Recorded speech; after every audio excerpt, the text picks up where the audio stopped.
I'm not a racist, preach the teacher. You still they never had this.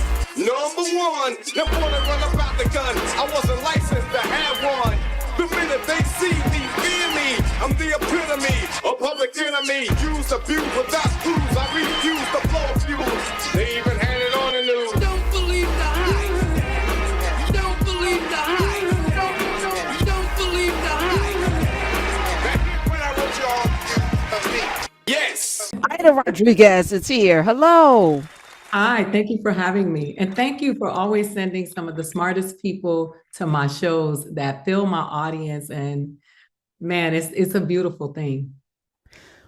I was just saying that, you and I were chatting off mic about the conundrum of having a platform like this and then people aren't coming to it. Does that mean to me, I feel like people feel like if they don't come here, you're not big.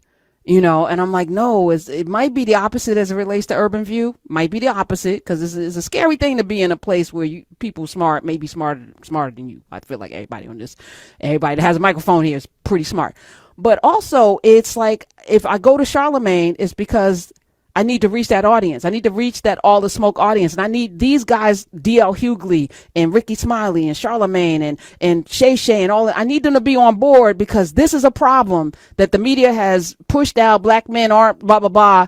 So I'm going to go there. I don't really have to go here. I got to go. And if you look at her schedule, I said, damn, I don't know why she is like an Energizer bunny. She is everywhere on everybody's podcast.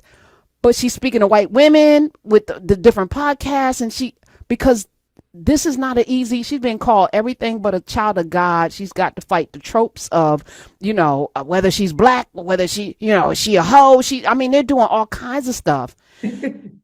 It's wild, but Ida, you said something profound, like this is a war. Yeah, she's in a war. She's a woman. She's a woman of color. She's a black woman.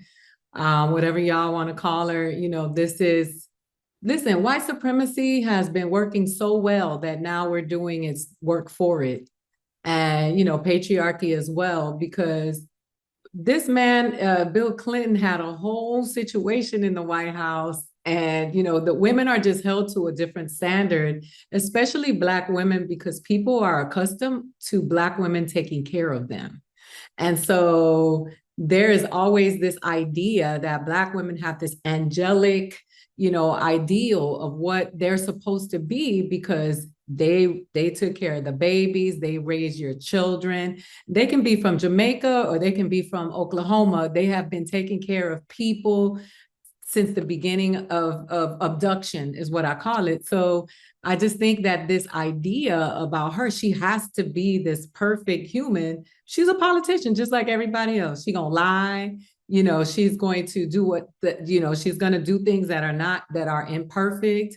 And for me, in terms of what we're up against right now, what we're not gonna have is a conversation of dehumanizing her or invalidating her because she's a woman, or invalidating her because she does the things that white men have been doing since the beginning of politics and have been getting away. And some of y'all actually praise them for it. We have a whole ass felon, pussy grabbing ass felon, sexual assaulter, and people relate to that. That's when you gotta be like, are we having this conversation about what exactly? Like, it's wild to me, but you're right. That's the default. That behavior is the default. Well, then they wonder why women pick the bear.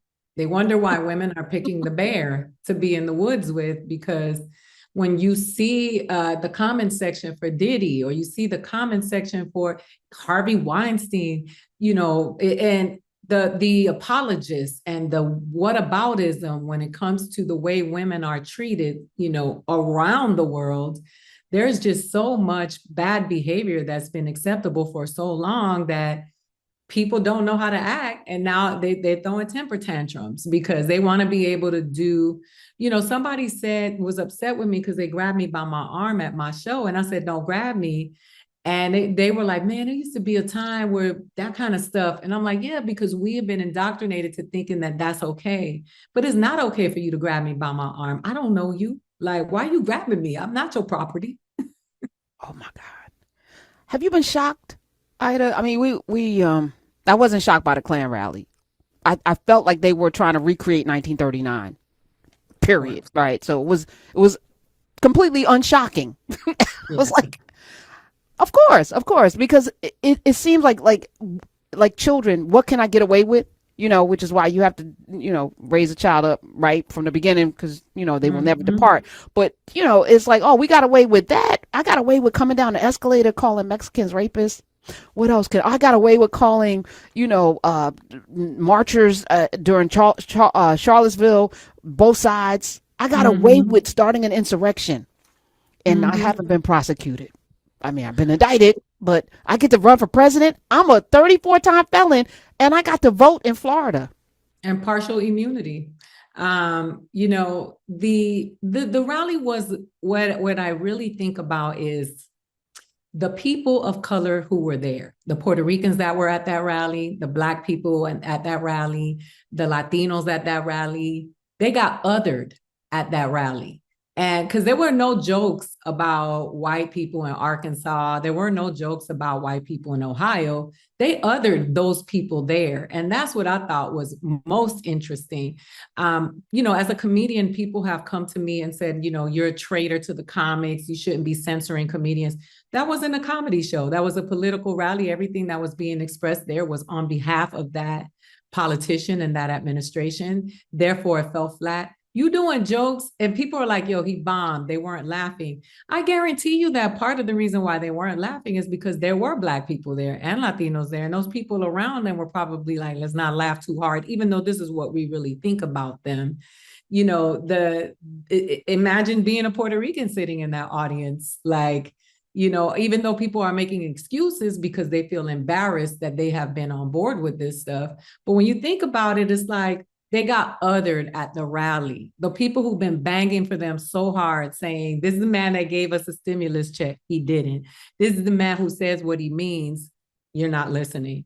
It was just funny, to see them get sunned at that rally. Imagine walking out of that rally that night with your Puerto Rican self and having to, drag yourself up out of there because you felt like a fool. With your MAGA hat on and your MAGA t-shirt.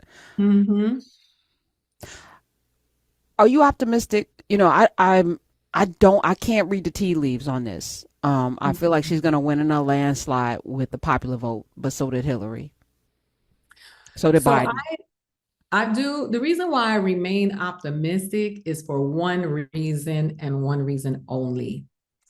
They have never been able to keep us down, no matter what has happened. Like people are like, this is bad. Project 2025, slavery was bad. Civil Jim rights, Crow. Jim Crow was bad. And we are Antoine Fisher. We are still standing. So whatever they think that they have planned for us, that what did they say? They tried to bury us. They didn't know that we were seeds. And I say we because I am the great great granddaughter of a slave in Puerto Rico. They just can't no matter what, we always persevere. And I always have to hold on to that because I think about our ancestors who were slaves and thought it couldn't get, any worse. And here we are being excellent in spite of it all. What do you say? Nikki Jam, who I never heard of before, and a host of other. I was like, who? Then we have the best people. No, you don't.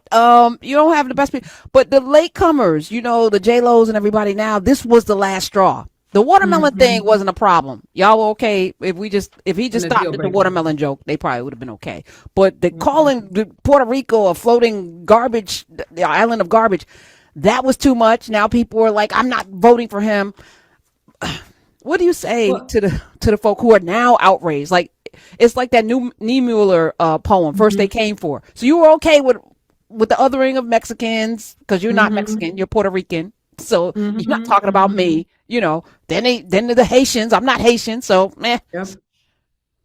Well, someone who screams solidarity on a daily basis and gets yelled at because I'm not Black enough, or I'm not this enough, or I'm not that enough. I will tell you that in all fairness, Mark Anthony's ad came out before the rally. And I Yes. think that the administration has a lot to do with it as well. I think that sometimes pulling too heavily on celebrity support can be hurtful, especially to conservative older people who feel like they contribute to a lot of the foolishness that's happening in this country. But I do think that you're absolutely right. And I think that when it's you, it hurts, but when it's everybody else, it doesn't hurt that much. And I think that we got to learn to hurt for one another. We got to learn to have some solidarity. There's so much intersectionality within the Latino community, Latina community, and the Black community. There are Black people who are Latinos who get pulled over disproportionately and get mistreated. And we tend to forget these things when we want to assimilate to a whiteness that does not accept us. But I do think that the reality of it is that, I'm glad that J-Lo and all of them jumped aboard. But I really think that we need to learn and respect the people who are on the ground doing this work year round. We put so much stock into what J-Lo has to say and what, Mark Anthony has to say and Nikki Jam. There are people who are on the ground working on this stuff all day, every day, who don't have 10 million followers. And I think that they better serve us when a J-Lo shines the light on those people. When Beyonce says, I'm just Beyonce and I'm a singer and this is what I do, but you need to see this person in Houston who is doing the work. That's what I really would like to see more of, is them shining the light on those. Because when I get a job, I go do my job. But there are people who stand 10 toes down for this year round, and we need to show up for those people. And we need to really emphasize that ballot going all the way down. It's not just the presidential ballot, but that sheriff that's going to be, that the superintendent at that school that's going to be policing those books. We got to really become indoctrinated in that. My days are cooler, nights are warmer, and I put the blame on you.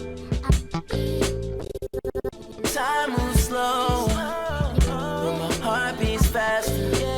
When these eyes are looking right at you, you give me something to believe in, just what I needed. You're the closest.